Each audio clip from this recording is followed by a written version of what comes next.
Our third trip to China is now complete, and we spent over 2 months in China that time around. So you guys have some questions for us to round up our experiences and things that we enjoyed and disliked in China. But check out this amazing view behind us from gorgeous Pakistan. So question number 1, 3 things that you dislike and 3 things that you like about China. Right, I'll go for like. I love how easy it is to get around, whether that's the metros, buses, the high-speed trains, flights. Everything's very accessible. There's transportation straight to the airports, easy to get to the train stations.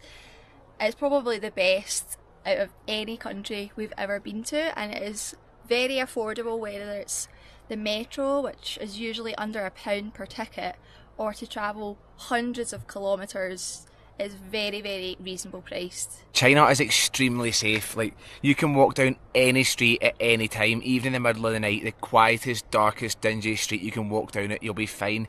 You can even be sitting in a coffee shop and go to the toilet and leave your laptop on the table and nobody's going to touch it. It's just like a different level. Like, you don't have to watch your stuff or worry about anyone there. The third thing is that China is actually very walkable. Me and Alan love to just wander, enjoy the views, get to feel what it's like to be in that country, and anywhere you go in China is completely walkable. The paths are clean, they're big, there's cycle paths as well, and you can also get up bikes on the side of the street, so it really is for everyone. Yeah, our average step count in China when we left was just over 24,000 steps a day, which is around 13 miles a day. Now, I am down to 6,000 steps a day here in Pakistan, so that's a massive difference, and we just, as Shannon said, love walking everywhere. Now, 3 things we dislike. I will struggle to pick 3. Number 1 is everyone thinks you're paid by the CCP, and it's so annoying getting accused of being paid by something when you're not paid. Wish we were. Yeah, we would take the money if it's there. I know, everyone thinks we have this money coming in, but we don't. We don't. I wish we did. The second thing, and this has been a little bit picky, but there is a lack of like the human interaction in China, just because the massive language barrier. We obviously don't speak Chinese, and a lot of people don't speak English. You will find more English speaking people in like Beijing, Shanghai, and some people will come up and speak to you that are maybe moving to the UK or abroad to study. But yeah, that's something that we definitely miss, because you don't really get to ask many questions about things, and even when we went to some of the museums as well, it was almost like a bit of a waste of time because everything's wrote in Chinese, so we didn't really know what was going on. Okay, top 3 favourite places in China. Can I go first? Well, let's see if we've got the same. Okay, number 1 for you. Oh, like top spot? Top spot. Dali. Same. Yes! Second, I will put Kashgar. Yeah, I would say so. And where's your third? Third? Dali, Kashgar, Wuhan. Is that yours? Yes. No way. That's so creepy. We can't pick the same 3. That's horrible. I'll pick something different. Maybe Shanghai, but that was the first place we went. We didn't really know what we were doing in Shanghai though. I would love to go back. Same. We had no idea what we were doing. No, completely overwhelmed. Yeah. Chongqing. I'd like to go and give Chongqing another whack. Chongqing's a cool city. We need to spend like a year there. I think it's the biggest city in the world. Yeah, it's crazy. And, like, literally no one's even heard of it outside China. Why did we not learn Chinese better? Well, for one, it's really difficult. We've done it in a very short space of time. 5 days. 5 days, yeah. But also, as Shannon said, when people do come up to you and speak to you in the street, they want to practice their English, because they don't get to speak to English-speaking people a lot, so it's an opportunity. They just come up and start a full conversation with you, and it's not really fair to take that away from them because they don't get much practice. So whenever we did speak to anybody, it was in English so they could practice it, because it's going to be more valuable for them than us probably. But we did try. We tried. We know 1 to 10. Yeah, I know Hun Hao. I actually said Hun Hao when somebody asked how our dinner was here in Pakistan, which was, well, he didn't really understand what I meant anyway. But yeah, it's so different when we learned it in Kunming, and then when you left and go somewhere else. It's different. I mean, people don't understand us either. We have like the world's worst accents. So, why did you promote the most controversial places? Now, this can either mean two, I'm not sure. This can either mean Guangzhou or Xinjiang, so we'll answer both. Guangzhou, we didn't really mean to cause offence by that. The area that we stayed on was like rammed the day before with people with karaoke everywhere, and we just didn't make a video there. And then it was close to Chinese New Year and everyone went home and it was empty, but we'd waited to make the video there, so we kind of had to make it. And when we bought someone a beer, I'd seen that in loads of other people's videos and I thought it was really cool, so I just copied it. And yeah, at that time we'd only really been making videos for like 3 months, so we didn't still really know what we're doing, but we're still learning as we go. But we didn't make up any content. Everything that we shown was real. And it was a bit frustrating when people were telling us that we would just randomly put a beer in front of rubbish for attention. Like, we're not like that. We're honest people. We're just showing it how it is. And unfortunately, that's the way it is. And every country you go to, you're going to find places like this. It wasn't trying to cause offence or prove a point. It's just what we saw. It wasn't even that bad. We stayed in that area for like 8 days or something. There was so much happening. Just literally, as soon as we went out with the camera, everybody went home for Chinese New Year and everything's shut. But anyway, and Xinjiang, so it could be about Xinjiang. To be honest, we don't actually know anything about Xinjiang or why it's controversial. We were going to do research, but we thought, what's the point? Because we don't really like turning up places with like political views or anything like that. I always think if you turn up with like a negative story in your head, you sort of look for things. Like if someone tells you, oh, watch out for this in this area, it's going to be the first thing you notice, and you'll notice it everywhere you go, because there's a lot of places that we don't like, just cities or countries, and if we meet someone that's gone, we'll never say, oh, we don't like this for that, because it's going to be the first thing they'll notice when they get there, and it's not really fair. Plus, half the stuff that's written online about these places, the people that have wrote it have never even been anyway, so what's the point? Yeah, and we didn't see anything out of the ordinary while we were there. No, not at all. Absolutely loved our time there. Everybody was happy, everybody was friendly, the food was good, the buildings were beautiful. Dancing everywhere, music. Yeah, loved it. Do you travel with an itinerary?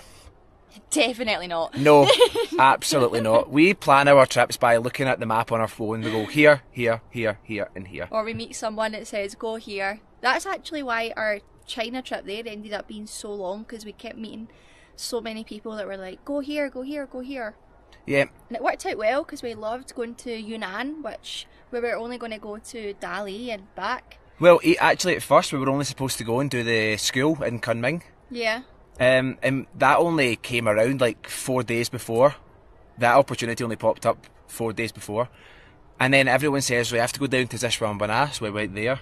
Then we went all the way up. But nah, we don't pre-book anything. We book every hotel for one night, and if we like it, we'll stay. Yeah. Because I always think when you have like a train booked, it sort of closes the door for anything spontaneous to happen. Because when we were in Dali, we made really good friends with Leo and Daisy and their friends. One of their friends invited us to their housewarming party, and we had home cooked meal together. And that probably doesn't sound like much for the average Chinese person, but for two people from Scotland to be invited into someone's home in China for a party is like incredible. Yeah. But if we'd booked our train out of there for 2 days later, that would have never happened. So you have to kind of leave it open sometimes for things to happen. I will say though, China is very easy to leave everything last minute. Other countries you might not be so lucky with booking trains, flights, etc. But the train prices don't actually fluctuate. They just are like a set price, which is really good.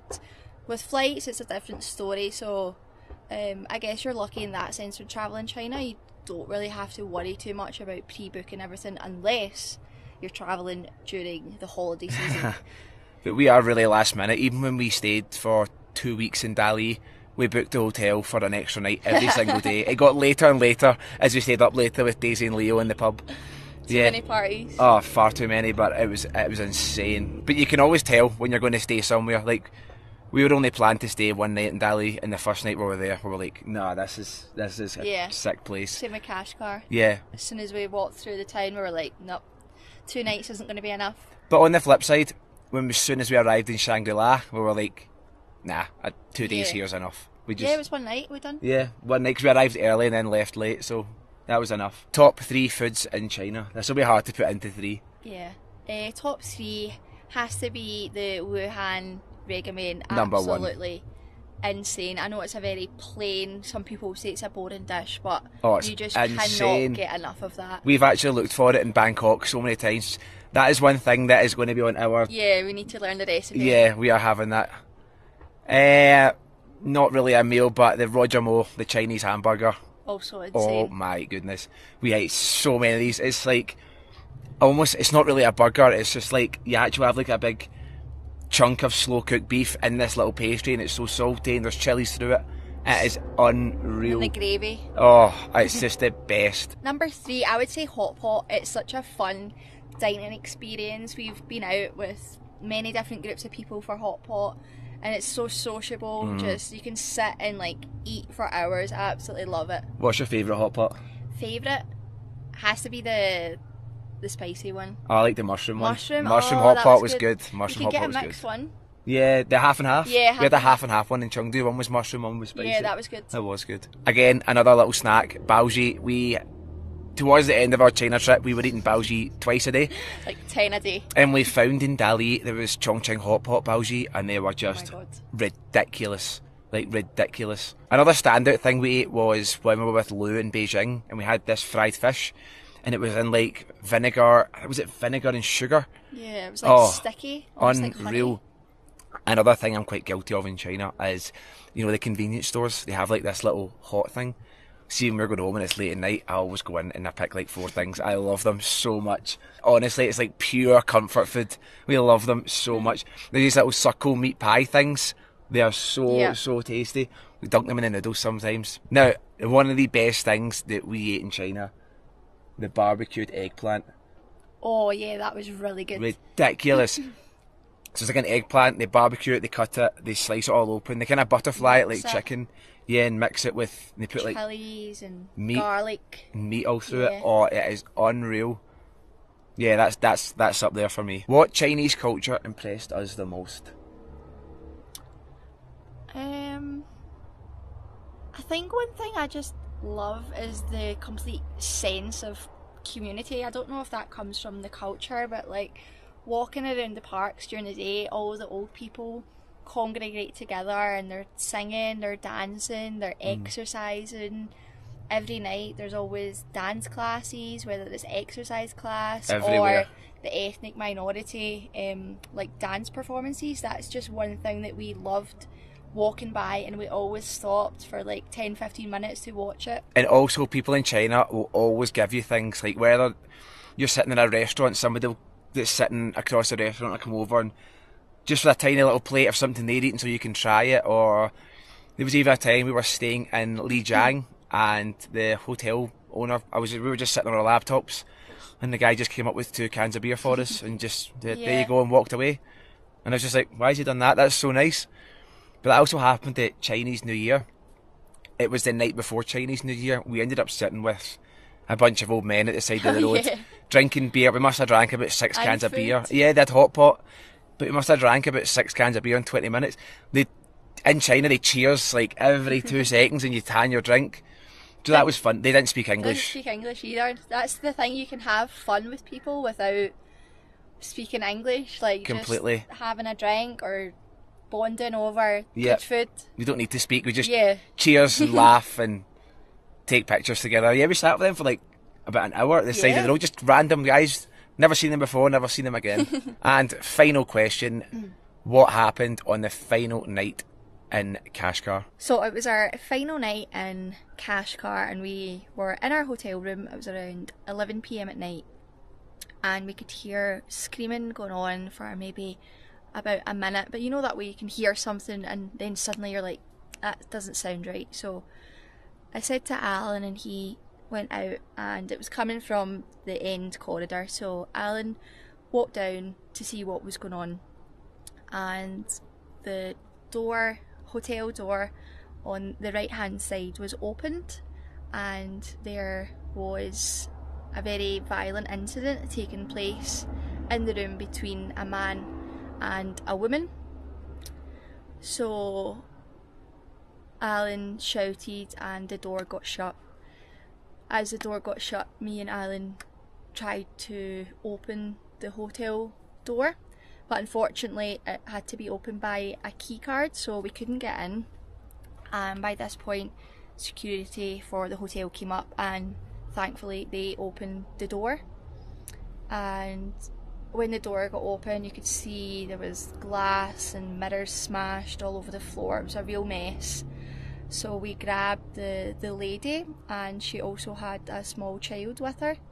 So we took them down the stairs into the hotel lobby, where she felt a bit more safe. She was very upset, covered in blood. So we tried to stop the bleeding, made sure her and her child were okay, and of course the hotel staff called the police in the meantime. And I have to say, the police arrived so fast, didn't they? Yeah. Within, I don't know, was it like 5 minutes? 5 minutes. Of course, in these situations things feel like it's much longer, but it genuinely was very fast. I think because I don't know why, I just felt like I should comfort the woman. She didn't speak any English, but I was just giving her like a massive cuddle, trying to distract her from what had happened because she was crying. And I think the man was maybe slightly annoyed as to me comforting her, and he tried to get by me at one point and sort of shove me a little. Wasn't hard, wasn't sore, it was okay. Then we were sitting on the sofa. He began to stare me out in the eyes, and because I looked back at him, he decided that it would be nice to spit in my face. So that was lovely. But I think just with everything that happened, I did like hurt my hand a little bit, but it was fine. I'm still a bit sore just now, but I'm just glad that we were able to help in that situation, because I don't really know how that would have ended if we weren't there that night. And the police came after and told us that the guy was lifted and whatever. I mean, I don't really care what happens. I'm just happy that the lady and our child were safe that night. Yeah, and there was one thing that I maybe done wrong. Didn't know it was wrong at the time. I took like a video of the guy just because it looked like he was about to like go at it, because he was like completely drunk. We went into the room after and there was like blood all over the floor. There was an empty bottle of whiskey and glass everywhere. But he looked like he was about to go again, and I don't know, sometimes my instinct is to record it because then there's no lies, but that caused a big issue in the end. That was actually the biggest issue, was the fact that I filmed it.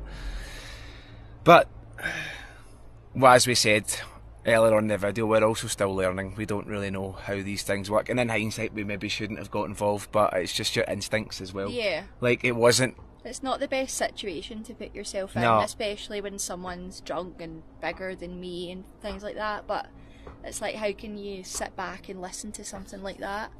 Yeah, I wouldn't really encourage anyone to put themselves in that situation. We're lucky that we were fine. But yeah. And it's not a China thing. We spent 3.5 months in total across all our trips, and it's the first time we've ever seen any filing, with the police, even confrontation. We've never even seen people argue. Everyone just minds your own business. So it's not a China thing. It's just a unfortunate thing that. And that happens all across the world. They exist everywhere, unfortunately. Yeah. Unfortunately, but it didn't really ruin the trip. I wouldn't say we left on a sour note. It did. I mean, we did feel a bit edgy leaving, but nah, it's completely fine. Yeah. And the police were really nice when they turned up. They gave us cigarettes and bought us juice and cigarettes, and just smiled and watching YouTube videos. TikTok, sorry. They said, "Don't fear. We're not against you. We're here with you." But yeah, it was a few weeks ago. Shannon's hand's getting better. I can move it. Look. Yeah. It's only actually my thumb, which is so annoyed because I can't sit and scroll on my phone. She needs it for scrolling. But yeah, hope you enjoyed our Q&A from China, and hopefully we'll be back sometime in the future. Yes, so thank you again to everyone who's watched the videos, all the generous people who have super thanks, and we hope you follow us along for our incredible journey in gorgeous Pakistan. Thank you again. Bye.